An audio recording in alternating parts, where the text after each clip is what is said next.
Prime Minister Narendra Modi to launch Garib Kalyan Rozgar Abhiyan today to boost livelihood opportunities in rural India. Focused campaign of 125 days across 116 districts in 6 states to work in mission mode to help migrant workers. Abhiyan to be launched from Telihar village of Baldor block in Bihar's Khagaria district through video conference. IAF Chief RKS Bhadoria says all efforts underway to ensure that the current situation at the India-China LAC is resolved peacefully. Pays tributes to 20 soldiers martyred in Galwan Valley at the joint graduate parade at Air Force Academy. Hyderabad says their sacrifice will not go in vain. Centre writes to states to follow guidelines for effective home isolation. Ministry of Health and Family Welfare requests states to ensure strict implementation of guidelines at the field level to effectively curb spread of COVID-19. Lieutenant Governor Anil Baijal makes 5-day institutional quarantine mandatory for every COVID-19 patient under home quarantine in Delhi.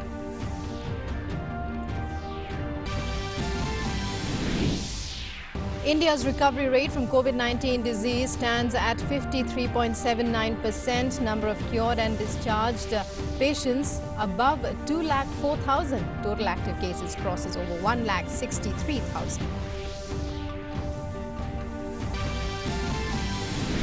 And COVID-19 infected cases rise to over 86 lakhs, 29,000 with over 4 lakh. 58,000 fatalities. Globally, Brazil has second worst outbreak outside the US.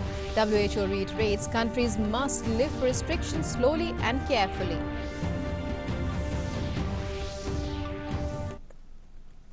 Hello and welcome to this edition of the news. I'm Rukma. In our top story, Prime Minister Narendra Modi will launch the massive rural public works scheme Garib Kalyan Rozgar Abhiyan today to empower and provide livelihood opportunities to returnee migrant workers and rural citizens through video conference in a short while from now. The Abhiyan will be launched from Telihar village of Beldor block of Khagaria district of Bihar.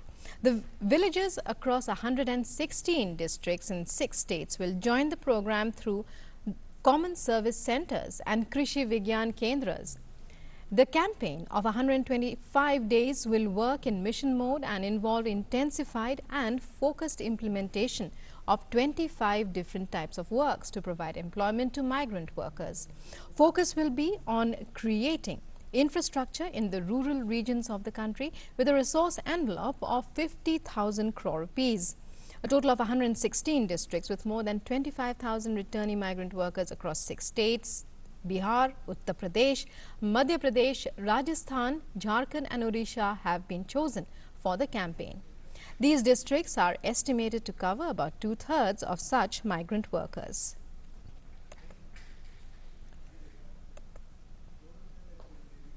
Prime Minister Narendra Modi chaired an all-party meeting on the situation at India's border with China in Ladakh. The meeting took place via a video conference. Congress leader Sonia Gandhi, NCP chief Sharad Pawar and Maharashtra Chief Minister Uddhav Thackeray and others attended the meet.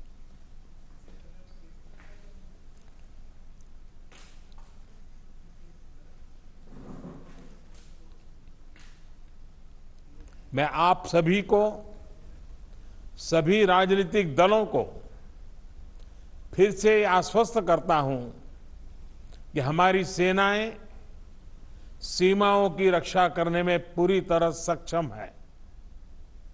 हमने उन्हें यथोचित कार्रवाई के लिए पूरी छूट दी हुई है। आप सभी ने इस बैठक के लिए अपना समय दिया, अपने मूल्यवान सुझाव दिए। इसके लिए मैं सभी दलों का, आप सभी नेतृत्वगण का हृदय से बहुत बहुत आभार व्यक्त करता हूं और आपके सुझाव आगे की रणनीति में बहुत लाभकर्ता होंगे, ये मुझे पूरा विश्वास है। The Prime Minister said no post has been occupied. पूर्वी लद्दाख में जो हुआ उसको लेकर आपने रक्षा मंत्री जी और विदेश मंत्री जी को सुना भी और प्रेजेंटेशन को भी देखा। न वहां कोई हमारी सीमा में घुस आया है, न ही कोई घुसा हुआ है, न ही हमारी कोई पोस्ट किसी दूसरे के कब्जे में है।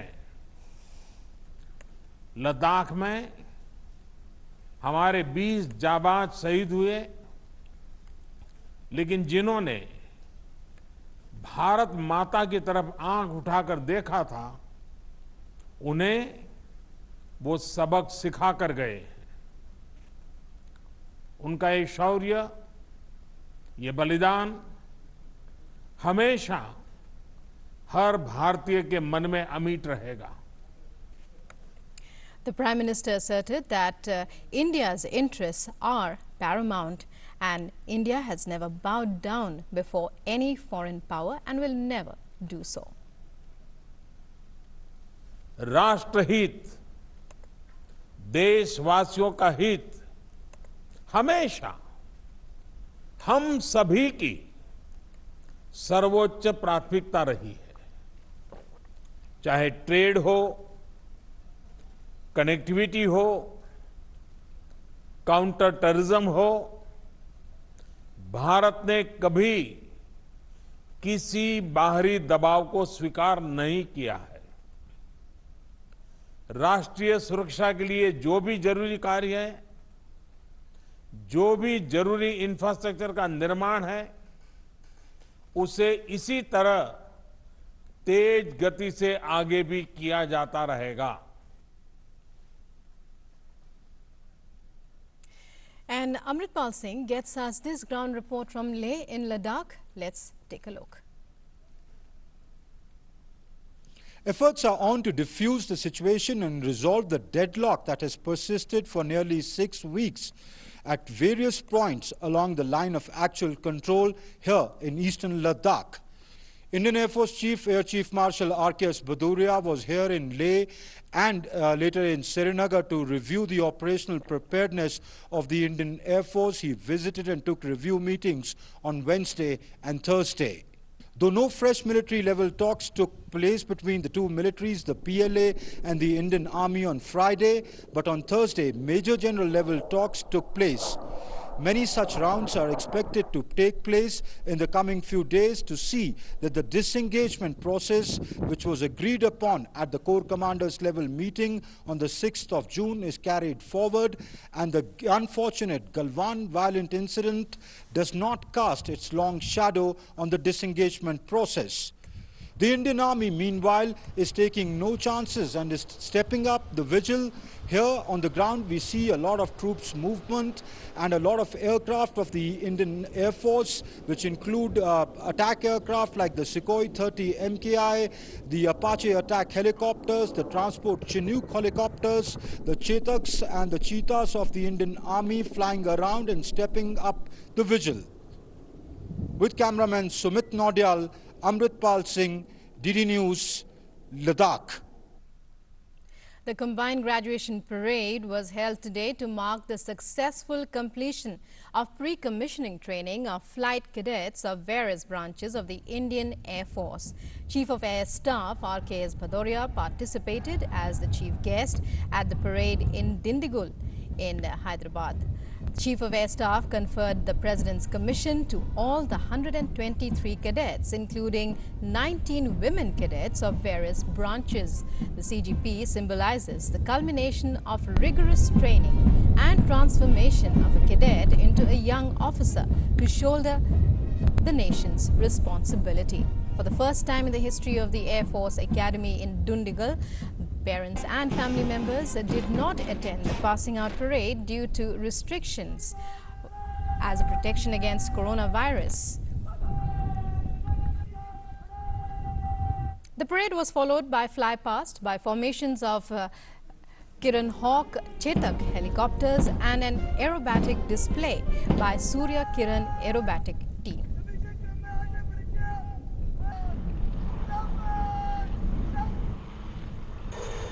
Speaking at Combined Graduation Parade at the Air Force Academy, Chief of Air Staff said that all efforts are underway to ensure that the current situation at the LAC is resolved peacefully. He added that India will not let the sacrifice at Galwan go in vain. The development at the LAC in Ladakh is a small snapshot of what we are required to handle at short notice. In spite of unacceptable Chinese action after agreements reached during military talks and resultant loss of life, all efforts are underway to ensure that the current situation at LAC is resolved peacefully. But it should be very clear that we are well prepared and suitably deployed to respond to any contingency. I assure the nation that we are determined to deliver and will never let the sacrifice of our braves of Galwan go in vain. And in other news, elections have been held or were held for 19 Rajya Sabha seats yesterday. From Madhya Pradesh, Jyotiraditya Scindia of the BJP and Digvijay Singh of the Congress won. In Rajasthan, the Congress won 2 seats while the BJP won 1. 4 candidates from Karnataka and 1 from Arunachal Pradesh were elected unopposed. Elections were held for 19 Rajya Sabha seats spread over 8 states. Of the 19 seats, 4 each were in Andhra Pradesh and Gujarat, 3 each in Madhya Pradesh and Rajasthan, 2 from Jharkhand, and 1 each from Manipur, Mizoram, and Meghalaya. In Karnataka, where elections were held for 4 seats, all the candidates were declared elected unopposed. They are former Prime Minister H.D. Devegowda, Congress leader Mallikarjun Kharge, and BJP candidates Iranna Kadadi and Ashok Gasti.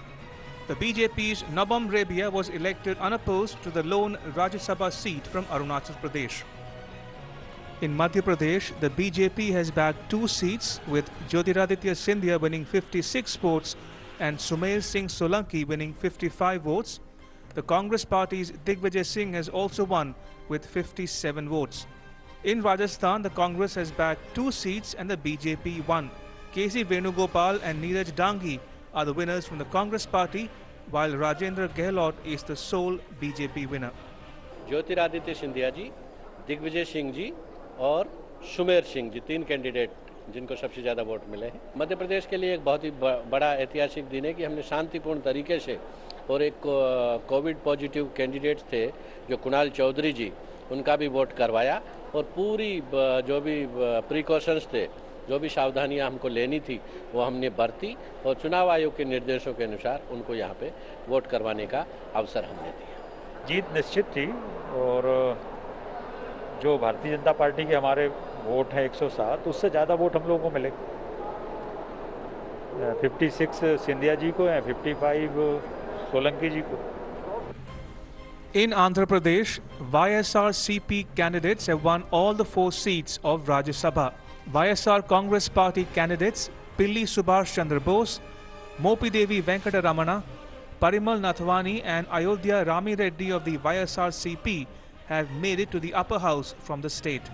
In Meghalaya, for the sole Rajya Sabha seat, the ruling NPP candidate Dr. W.R. Karluki defeated Kennedy Kairim of the Congress Party to make it to the upper house. NPP candidate got 39 votes, while the Congress candidate could manage to garner just 19 votes. 1 vote has been declared invalid in Meghalaya. In Jharkhand, BJP's Deepak Prakash and JMM's Shibu Soren have won the Rajya Sabha polls. Deepak Prakash got 30 votes, while JMM's Shibu Soren secured 31 votes.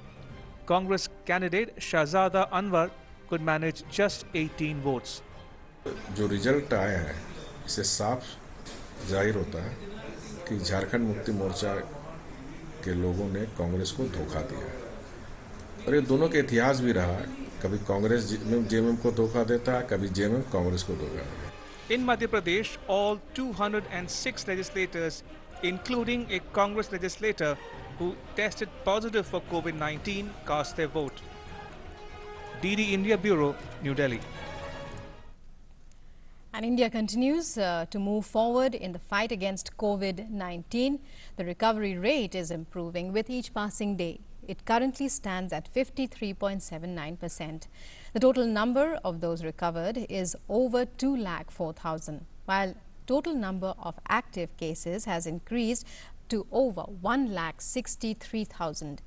Total cases reported in the country are over 380,000 so far, and the death toll stands at 12,573.